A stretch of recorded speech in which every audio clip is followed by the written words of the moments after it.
नमस्कार विद्यार्थी मित्रांनो, मराठी नोकरी यूट्यूब चॅनलवर आपल्या सर्वांचं स्वागत आहे। आज आपण या व्हिडिओमध्ये पहा सर्व स्पर्धा परीक्षेसाठी मराठी व्याकरणाचे 20 प्रश्न या व्हिडिओमध्ये आपण पाहणार आहोत। हे सर्वचे सर्व प्रश्न आपल्याला IBPS पॅटर्न नुसार घेण्यात आलेले आहेत आणि यामधील जे काही महत्त्वाचे 20 प्रश्न आहेत त्यातील जवळपास 13 प्रश्न हे आपल्याला प्रीवियस क्वेश्चन पेपर मधील प्रश्न घेण्यात आलेले आहेत आणि उरलेले जे काही 7 प्रश्न आहेत ते आपण TCS पॅटर्न नुसार घेतलेले आहेत। त्यामुळे आपल्याला या व्हिडिओची जर PDF डाउनलोड करायची असेल तर मराठी नोकरी या नावाने आपलं टेलिग्राम आहे, सोबतच आपलं WhatsApp चॅनल देखील आहे। त्या दोघांच्याही लिंक्स मी तुम्हाला डिस्क्रिप्शन मध्ये देत आहे, त्या ठिकाणी जाऊन आपण त्यांना जॉइन करा, म्हणजे आपल्याला प्रत्येक व्हिडिओची PDF त्या ठिकाणी फ्री मध्ये मिळून जाईल। आणि मित्रांनो, चॅनलवरती जर नवीन असाल तर लगेच आपल्या मराठी नोकरी YouTube चॅनलला सबस्क्राइब करून ठेवा, म्हणजे आपल्याला डेली अशाच पद्धतीचे व्हिडिओज हे पाहायला मिळणार आहेत। सर्वचे सर्व हे काही प्रश्न आहेत ते आपण IBPS पॅटर्न नुसार घेतलेले प्रश्न आहेत। चला तर व्हिडिओला सुरुवात करूया। तर पहा, आपला प्रश्न पहिला आहे, पुढील वाक्प्रचाराचा केव्हा वाक्यात अचूक उपयोग होतो। या ठिकाणी वाक्प्रचार आहे पहा, अंगावर काटा येणे। तर लक्षात ठेवायचं मित्रांनो, अंगावर काटा येणे हे जे आहे तर कधी याचा वाक्यात योग्य प्रकारे उपयोग केला जाऊ शकतो। तर या प्रश्नाचं योग्य उत्तर आहे पहा ऑप्शन क्रमांक ई। तर भीतीने अंगावरती शहारा आल्याच्या नंतर हा जो आहे अंगावर काटा येणे, तेव्हा या वाक्याचा उपयोग केला जाऊ शकतो। तो कशा पद्धतीने केला जाऊ शकतो पहा। तर अंगावर काटा येणे म्हणजे काय, तर भीतीने अंगावरती शहारे येणे, आपण त्याला म्हणतो लव उमटणे। आणि त्याचा वाक्यात उपयोग हा कसा होईल, तर वाक्यात उपयोग असा होतो की रस्त्यात झालेल्या अपघातातील त्या दोघांची स्थिती पाहून समीरच्या अंगावर तर काटाच आला, म्हणजे काय, तर त्याच्या अंगावरती शहारे आले, हा त्याचा वाक्यात उपयोग असणार आहे। ऑप्शन क्रमांक ई आपलं या ठिकाणी योग्य उत्तर होईल। यानंतरचा प्रश्न आहे, रामरावांनी मुलाच्या वागण्यासमोर हात टेकले। या वाक्यामधील हात टेकले या वाक्प्रचाराचा अर्थ आपल्याला सांगायचा आहे। आणि मित्रांनो, जे काही TCS पॅटर्न आहे आणि जो IBPS पॅटर्न आहे तर यामध्ये वाक्प्रचार, म्हणी, समानार्थी शब्द, विरुद्धार्थी शब्द यांच्यावरती जास्त प्रमाणात भर दिलेली आहे। तर हात टेकले याचा आपल्याला वाक्प्रचाराचा अर्थ सांगायचा आहे। याचं योग्य उत्तर असणार आहे पहा पर्याय क्रमांक सी। तर नाईलाजाने माघार घेणे म्हणजेच काय, तर हात टेकणे। आणि यासोबतच अजून काय आपण महत्त्वाचे वाक्प्रचार देखील पाहणार आहोत। त्यामध्ये पहा, हात टेकणे म्हणजे काय, तर नाईलाजाने माघार घेणे। कणिक तिमणे या ठिकाणी आहे पहा शब्द, कणिक तिमणे म्हणजे काय, मार देणे किंवा एखाद्याला मारणे। त्यानंतर आहे त्याग करणे। त्याग करणे म्हणजे काय, तर एखादी गोष्ट सोडून देणे किंवा एखाद्या गोष्टीचा त्याग करणे। आणि तोंड पाहून बसणे म्हणजेच काय, तर दुःखी होणे किंवा तोंड पाडू नये। या ठिकाणी पहा, तोंड पाडून बसणे म्हणजे दुःखी होणे। या प्रश्नाचं उत्तर काय असणार आहे, ऑप्शन क्रमांक सी। प्रश्न क्रमांक 3 आहे, पिकाची राखण करण्यासाठी घातलेला मांडव याबद्दल एक शब्द आपल्याला सांगायचा आहे। ज्या ठिकाणी आपण शेतामध्ये पिकाची राखण करण्यासाठी मध्यभागामध्ये एक मांडव घालतो, तर त्या मांडवाला काय म्हटलं जातं किंवा त्याबद्दल एक महत्त्वाचा शब्द काय आहे। तर उत्तर आहे याचं पर्याय क्रमांक डी। तर त्याला मचाण असं म्हणतात। काय म्हणतात त्याला, मचाण। लक्षात ठेवा, मचाण हे काय असतं, तर शेतामध्ये पिकाची राखण करण्यासाठी घातलेला जो मांडव असतो तो असतो मचाण। आणि यामध्ये काही अजून महत्त्वाचे आपले शब्द समूह आहेत, तर त्यांच्याबद्दल एक शब्द कोणता पहा। मचाण म्हणजे काय आहे, तर पिकाची राखण करण्यासाठी घातलेला मांडव। तगाई, तगाई म्हणजे काय, तर शेतकऱ्यांना मिळणारे सरकारी कर्ज, त्याला तगाई म्हणतात। यानंतर तिसरा शब्द आहे पहा, चावडी। तर चावडी म्हणजे काय, तर गावाच्या कामकाजाच्या जागा। आणि पडळ म्हणजे काय, तर पडळ म्हणजे शेतात बांधलेली पडवी, त्याला पडळ म्हणतात। या ठिकाणी उत्तर काय होईल आपलं, ऑप्शन क्रमांक डी या ठिकाणी उत्तर होईल। यानंतरचा प्रश्न आहे, कपाळमोक्ष होणे या वाक्प्रचाराचा अचूक अर्थ आपल्याला सांगायचा आहे। पहा, कपाळमोक्ष होणे, आपण कधी कधी रागात म्हणतो पहा, कपाळमोक्ष झालेलं बरं, तर त्याचा अर्थ काय, तर कपाळमोक्ष होणे म्हणजे मृत्यू होणे। पर्याय क्रमांक 1 आपलं या ठिकाणी योग्य उत्तर असणार आहे। या ठिकाणी पहा, वाक्प्रचार आणि त्यांचे अर्थ समजावून घ्या। पहिला आहे कपाळमोक्ष होणे म्हणजे काय, तर मृत्यू होणे। त्यानंतर आहे डोके फुटणे किंवा डोके टेकणे, तर त्याचा आहे विश्रांती घेणे आणि खूप निराश होणे। डोकं खाजवणे म्हणजे काय, तर युक्ती शोधणे, एखादी आयडिया शोधणे। डोळ्यात खुपणे म्हणजे काय, तर एखाद्याचे भले झालेले सहन होत नाही, त्याला म्हणतात डोळ्यात खुपणं। मोका साधणे म्हणजे काय, संधीचा फायदा करून घेणे, म्हणजे आपण त्याला काय म्हणतो, मोका साधणे म्हणजे एखादा मिळालेला जो चान्स आहे तो कमावणं किंवा एक अपॉर्च्युनिटी। आणि मेटाकुटीस येणे म्हणजे काय, तर काकुळतीस येणे म्हणजेच मेटाकुटीस येणे। या ठिकाणी उत्तर काय होणार आहे आपलं ऑप्शन क्रमांक ए। प्रश्न क्रमांक 5 आहे, नाक दाबले की तोंड उघडते या म्हणीचा योग्य अर्थ खालीलपैकी कोणता आहे? पहा, नाक दाबले की तोंड उघडते हा प्रश्न आपण जशाच तसा कम्युनिटीमध्ये घेतला होता आणि त्या ठिकाणी जवळपास 19% विद्यार्थ्यांनी चुकीचे उत्तर दिले होते। नाक दाबलं की तोंड उघडती ही जी म्हण आहे याचा अर्थ काय होतो तर अडवणूक करून एखादं काम साधणे म्हणजेच नाक दाबले की तोंड उघडणे। पर्याय क्रमांक 1 आपलं या ठिकाणी योग्य उत्तर होणार आहे। यामध्ये पहा काही महत्त्वाच्या म्हणी आहेत आणि त्यांचे अर्थ देखील आहेत। पण मित्रांनो, जेवढ्या काही आपण TCSला आणि IBPS पॅटर्नमध्ये विचारण्यात आलेल्या महत्त्वाच्या ज्या म्हणी आहेत तर त्या म्हणी जवळपास आपण 200 पेक्षा जास्त म्हणी एका व्हिडिओमध्ये घेतलेल्या आहेत।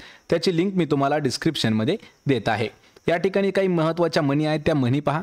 तर पहिली म्हण आहे, नाक दाबले की तोंड उघडते, म्हणजे काय तर अडवणूक करून काम साधून घेणे। दुसरी कोणती आहे, उक्तीप्रमाणे कृती, म्हणजेच काय तर उपदेशाप्रमाणे वर्तन करणे। तिसरी काय आहे, पळसाला पाणी तीनच, याचा अर्थ काय आहे, कोणत्याही ठिकाणी गेले तरी मनुष्य स्वभाव हा सगळीकडे सारखाच असतो। आणि नाकापेक्षा मोती जड, म्हणजे काय तर मालकापेक्षा नोकर हा शिरजोर असतो, त्याला म्हणतात नाकापेक्षा मोती जड। आपल्याकडे अजून एक त्याच्यासाठी म्हण आहे पहा, चहापेक्षा किटली गरम, म्हणजे काय तर मालकापेक्षा नोकरच जास्त शिरजोर किंवा वरचढ ठरणं। पर्याय क्रमांक 1 आपलं या ठिकाणी योग्य उत्तर होणार आहे। प्रश्न क्रमांक 6 आहे, हार्डवेअर या शब्दाचा विरुद्धार्थी असलेला अचूक पर्याय निवडायचा आहे। या ठिकाणी पहा, विरुद्धार्थी अचूक आणि चूक मध्ये खूप विद्यार्थी कन्फ्यूज होतात।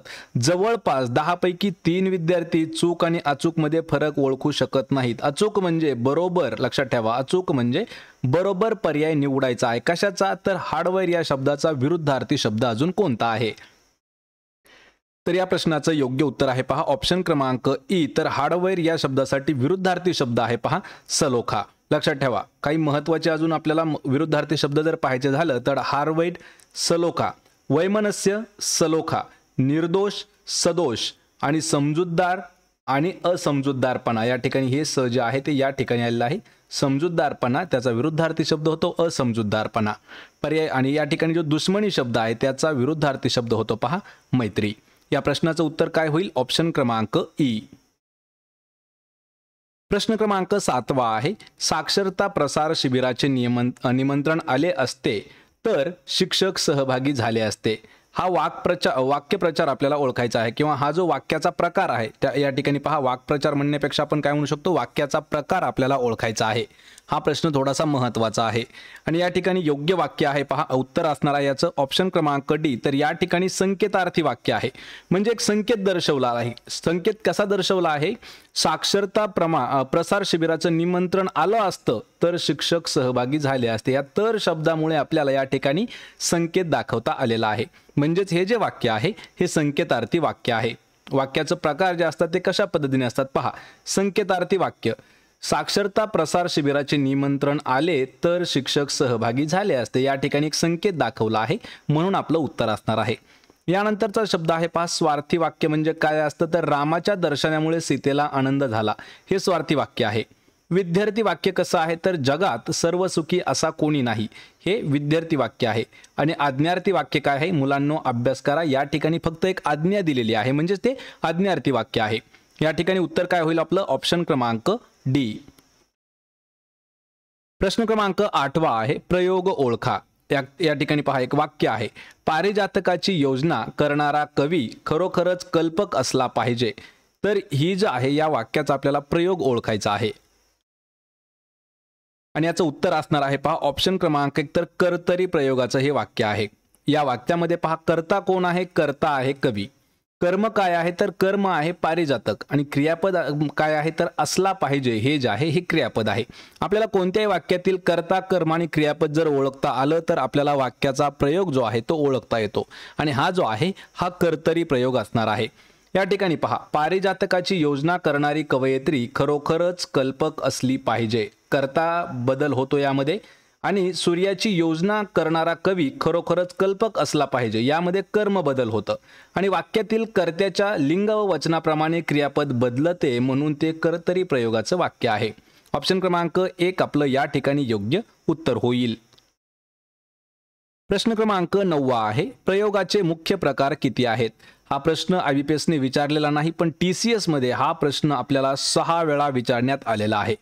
प्रयोगाचे मुख्य प्रकार किती? सर्वात सोपा प्रश्न आहे. प्रयोगाचे मुख्य 3 प्रकार पडतात, लक्षात ठेवा. ऑप्शन क्रमांक बी आपलं या ठिकाणी उत्तर होणार आहे. किती प्रकार आहेत? तर एकूण 3 प्रकार आहेत. 3 प्रकार कोणते कोणते आहेत? कर्तरी प्रयोग, कर्मणी प्रयोग आणि भावे प्रयोग हे जे आहेत हे 3 प्रकार आहेत, प्रयोगाचे मुख्य प्रकार आहेत. तर या ठिकाणी पाहूया आपण कर्तरी प्रयोग. कर्तरी प्रयोग म्हणजे काय? तर कर्तरी प्रयोगामध्ये कर्ता हा नेहमी प्रथमांतच असतो आणि कर्म प्रथमांत किंवा द्वितीयामध्ये असू शकतं. याचं उदाहरण पाहायचं झालं तर तो गाणे गातो. यानंतरचा दुसरा प्रयोग आहे पहा, कर्मणी प्रयोग. तर कर्मणी प्रयोग काय आहे? कर्माच्या लिंगवचनाप्रमाणे क्रियापदाचे रूप बदलते. या ठिकाणी वाक्य काय होईल आपलं? मुलांनी आंबा खाल्ला हे जे आहे हे लिंगवचनाप्रमाणे त्याचं क्रियापदाचं रूप बदलतं. या ठिकाणी तिसरा आहे भावे प्रयोग. तर भावे प्रयोग म्हणजे काय आहे? तर जेव्हा क्रियापदाचे रूप कर्त्याच्या किंवा कर्माच्या लिंगवचनाप्रमाणे बदलत नसून ते नेहमी तृतीय पुरुषी नपुसकलिंगी एकवचनी असून ते स्वातंत्र्य असते. याचं उदाहरण पाहायचं झालं तर रामाने रावणास मारले हे उदाहरण होऊ शकतं. म्हणजेच ऑप्शन क्रमांक 2 आपलं या ठिकाणी उत्तर होईल. प्रश्न क्रमांक 10 आहे, प्रयोग ओळखायचा आहे. मी त्याला भेटून सारी दंतकथा सांगितली. हे जे वाक्य आहे या वाक्यातील प्रयोग कोणता आहे?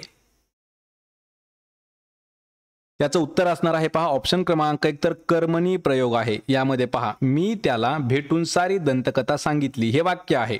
जेव्हा कर्ता सर्वनामे दर्शवलेला असतो तेव्हा त्या जागी एखादं नाव ठेवलं जातं किंवा नाम ठेवलं जातं. रमेशने त्याला भेटून सारी दंतकथा सांगितली.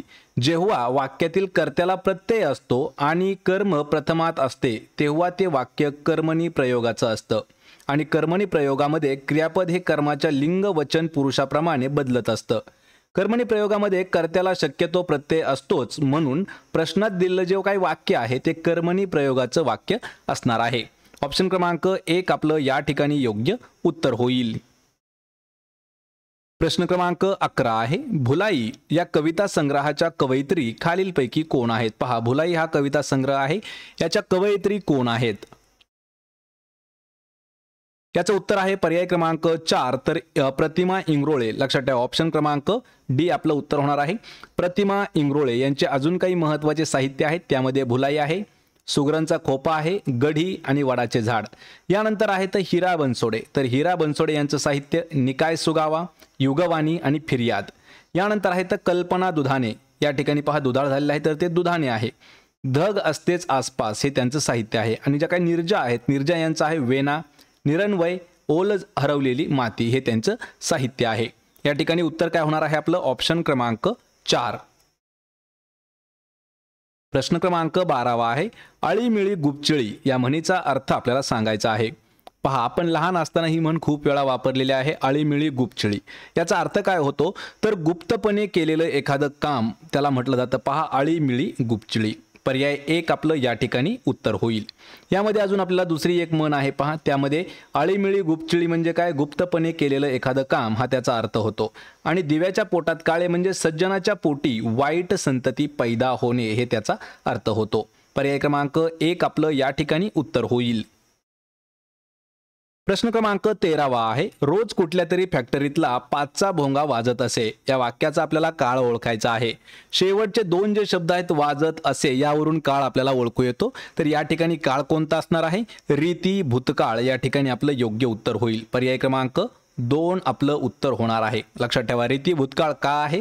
तर वाजत असे या संयुक्त क्रियापदावरून वाजण्याची जी क्रिया आहे ही भूतकाळात सतत घडत आहे. म्हणजे त्या ठिकाणी भूतकाळातली एक ती रीत दाखवली आहे. वाजत असे म्हणजे काय? तर तो कंटिन्यू वाजत असतो किंवा रेग्युलर वाजत असतो असं आपल्याला दिसून येतं.